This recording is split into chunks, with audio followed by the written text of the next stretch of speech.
एक पिता अपने बेटों को कहता है, उसके दो बेटे थे। एक पिता ने बेटों को बुलाया, बेटा अब हम जा रहे हैं तीर्थ यात्रा पर, तुम्हें कुछ काम सौंप के जा रहे हैं। बेटा हमारी जो प्रॉपर्टी थी वो केवल 2 एकड़ जमीन थी। बाप की संपत्ति कितनी थी? 2 एकड़ खेत। तो बाप जाने लगा तीर्थ यात्रा में, तो 1 एकड़ बड़े बेटे को दे दिया, 1 एकड़ छोटे बेटे को दे दिया, और 1 मुट्ठी गेहूं भर के बड़े बेटे को दिया, 1 मुट्ठी गेहूं भर के छोटे बेटे को दिया। हो गया बेटा बंटवारा, ये खेत तुम्हारा, ये खेत तुम्हारा, मुट्ठी भर गेहूं तुम्हारे पास, मुट्ठी भर गेहूं तुम्हारे पास। बाप बोला तुम अपना संभालना, हम जा रहे हैं तीर्थ यात्रा में। बाप देकर चला गया। एक बेटा बोला, अरे राम राम, मेरे पिता ने क्या दिया? सबके बाप सोना चांदी देते और मेरे बाप ने मुट्ठी भर गेहूं दिया। ये गेहूं से क्या होगा? एक बेटे ने गेहूं गुस्से में फेंक दिया। नहीं, मुट्ठी भर गेहूं किस काम का? पर एक बेटा समझदार था, उसको लगा मुट्ठी भर गेहूं पिता ने दिया है, इसको संजो के रखना चाहिए। तो उसने अपने खेत की छोटी सी जगह पर वो मुट्ठी भर गेहूं बो दिए। बोया, फसल हुई, मुट्ठी भर गेहूं से किलो भर गेहूं हो गया। हाँ, किलो भर गेहूं को खेत में बोया तो किलो भर से 50 किलो हो गया। 50 किलो बोया तो 4-5 कुंटल हुआ, जो भी उसका हिसाब था हो गया। कुंटलों से फिर 50 कुंटल, फिर 100 कुंटल। उसने खेत एक था, दूसरा, तीसरा, चौथा, पांचवा, और वो दूसरा उसका इतना खर्चीला था, वो अपना बाप का दिया खेत भी बेच दिया, गेहूं भी फेंक दिया। बोले बाप ने कुछ दिया ही नहीं, ये कोई संपत्ति है। और दूसरा उस 1 मुट्ठी गेहूं से बढ़ाता, कारोबार बढ़ाता, आज हजारों कुंटल गेहूं का मालिक है, खेत भी बढ़ा रहा। 1 एकड़ से उसने 100 एकड़ प्रॉपर्टी बना ली। 20 साल बाद उसका बूढ़ा बाप लाठी लेकर लौटा। पूछा, मेरे बच्चे कहाँ हो? दोनों बच्चे आए, पिताजी हम यहाँ हैं। एक बच्चा बड़ा समझदार था, बड़ा अच्छे घर में रहता था, और छोटा बड़ा परेशान रो रहा था। पिता ने कहा तू रोता क्यों है? पिताजी आपने तो कुछ दिया नहीं। पिता ने कहा बेटा मैंने तो दोनों को बराबर दिया था, ये तेरे पास जो गेहूं दिया था कहाँ है? उसने कहा मैंने तो फेंक दिया, 1 मुट्ठी गेहूं से क्या होता है? दूसरे से कहा तेरा गेहूं कहाँ है?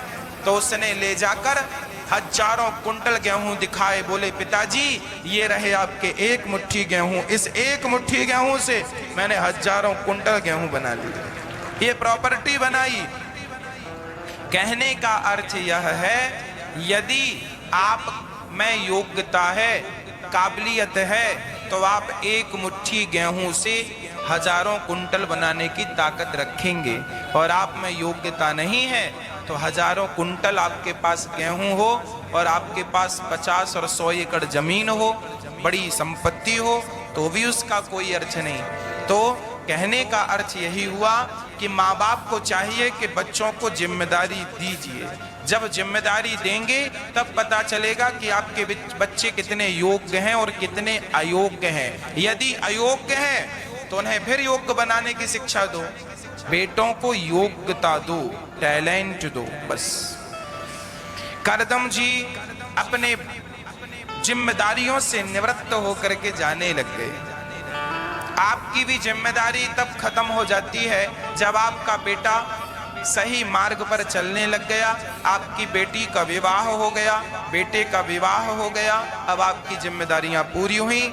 करदम जी महाराज चले गए। माता देवहूति अपने कपिल भगवान से कह रही हैं, निर्विण्णान तेराम भूमन सजिन्द्रिय तर्षणात् येन संभाव्यमानेन प्रपन्नान्धं तमः प्रभु। इसका त्याग नहीं करना चाहिए। आज कोई हमें गधा कह दे तो गधा कहने वाला ही गधा है, आप गधे नहीं हैं। पर आप अपने आप को मान लेते हो, बुरा मान जा, हमें गधा कह दिया। अरे वो दुष्ट है, दुष्टों के मुंह लगना ही क्यों, ये तो बताओ। गाली आपको किसी ने दे दी तो गाली देने वालों के मुंह लगना ही क्यों आपको, ये क्यों अपना समय वेस्ट कर रहे हो? खड़े होके जाओ, अपना काम करो, उसको गाली देने दो। उसका स्वभाव, बेचारे का काम ही गाली देना। अब आप एक काम करो, बबूल के कांटे से कहो कि भैया तुम चुभा ना करो, तो बताओ बबूल का कांटा चुभने का स्वभाव छोड़ देगा? और गुलाब से कहो कि यार तुम महका ना करो, तुम बहुत खुशबू देते हो, महका ना करो, तो क्या ये अपनी महक छोड़ देगा? ना तो गुलाब अपनी महक छोड़ सकता है, ना तो कांटा अपनी चुभन छोड़ सकता है, क्योंकि दोनों अपने अपने स्वभाव में स्थित हैं। आप भी अपने स्वभाव में स्थित क्यों नहीं हो जाते? जो व्यक्ति हमेशा आपको गालियां देता है, इसका अर्थ यही है कि गाली देने वाला व्यक्ति कांटे की तरह, वो अपना चुभना कभी नहीं छोड़ सकता। ऐसों से आपको ही बच के, आपको ही जूता चप्पल पहन के चलना पड़ेगा, आपको ही कांटों के पास से होनक के निकलना है तो बच के निकलना पड़ेगा, नहीं कांटा तो बैठा ही चुभने के लिए। इसलिए इनके होने से आपको नुकसान है, तो आप अपना बचाव खुद इनसे कीजिए। और गाली कोई दे तो आप बुरा ना माना करिए। शंकर जी को भरी सभा में दक्ष ने गालियां दी, पर धन्य है शंकर जी, कर्पूर गौरम करुणावतारम। कोई उत्तर नहीं दिया शंकर जी ने, चुपचाप वहां से उठ करके शंकर जी चले गए। भरी सभा में अपमान हुआ, कोई उत्तर नहीं। शंकर जी गए और दक्ष ने श्राप दे दिया, जाओ तुम्हें यज्ञ में कोई भाग नहीं देंगे। एक दिन क्या हुआ, दक्ष ने कनखल में यज्ञ रखा, सबको बुलाया, पर शंकर जी को नहीं बुलाया। देखो कई बार ना अपमान करने के लिए लोग पैसे भी खर्च कर देते हैं, हम सबको बुलाएंगे उनको नहीं बुलाएंगे। अरे भाई, इतनी गंदी और घटिया सोच नहीं रखना चाहिए हम सबको। पैसों से बड़े हो, दिल से भी बड़े बनो। आपके पृथ्वीराज चौहान ने कितनी बार छोड़ा था उस दुष्ट को, जिसने एक बार पृथ्वीराज को पकड़ लिया तो उनकी आंखें फोड़ डाली। हाँ, सुल्तान जो था उसने कितनी बार युद्ध किया पृथ्वीराज चौहान जी से, और पृथ्वीराज ने उन्हें छोड़ दिया। और उसने एक बार पकड़ा तो छोड़ा नहीं, आंख फोड़ दी। हम भारत के लोग ना दया के कारण श्रेष्ठ माने जाते हैं। चलो हमें आतंकवादियों पर दया नहीं करनी, चलो हमें दुश्मनों पर दया नहीं करनी, पर घर के रिश्ते संबंधों में तो दया करके चलो, यहाँ तो अकड़ ना रखो। शंकर जी को नहीं बुलाया दक्ष ने, और बिना बुलाए उस यज्ञ में माता सती आ गईं। शंकर जी ने लाख मना किया, पर देखा पूरी सभा में सबका सम्मान था, शंकर जी का कहीं सम्मान नहीं था। माता सती अपने पिता से बोली, धन्य है मेरे पति जो कभी आपके बारे में बुरा सोचते नहीं, बोलते नहीं, और आपने उनका अपमान कर दिया। योग अग्नि में जलकर माता सती जलकर भस्म हो गईं। भगवान शंकर माता सती का जलता शरीर लेके चले, जहां जहां उनके अंग गिरे वह एक एक शक्ति पीठ बनती गई, और 52 शक्ति पीठ बन गई। 51 आज भारत में है, बंटवारे के टाइम एक पाकिस्तान चली गई। आज 51 शक्तिपीठ भारत में उपस्थित हैं, विद्यमान है। प्रिय भक्तों, उसके बाद भगवान शंकर दक्ष के यज्ञ को विध्वंस करते हैं। जाकर के शिवगण दक्ष का सिर काट के बकरे का सिर, बाद में शंकर जी की स्तुति करी, तब बकरे का सिर जोड़ा गया। ये जो बकरा है ना, ये मैं करता है, अहंकार सूचक है, और दक्ष भी अहंकारी थे, इसलिए इनके सिर पे बकरा का सिर लगाना जरूरी था। आप भी अहंकारी यदि हैं तो अगले जन्म में बकरा बनने को तैयार रहिएगा। ज्यादा मैं करते होंगे तो अगले जन्म में बकरा ही बनाएंगे भगवान। हाँ, अब दक्ष ने भगवान की स्तुति की। प्रिय भक्तों, हम अपने जीवन में किसी का बुरा ना करें, पर माँओं की सेवा होती है।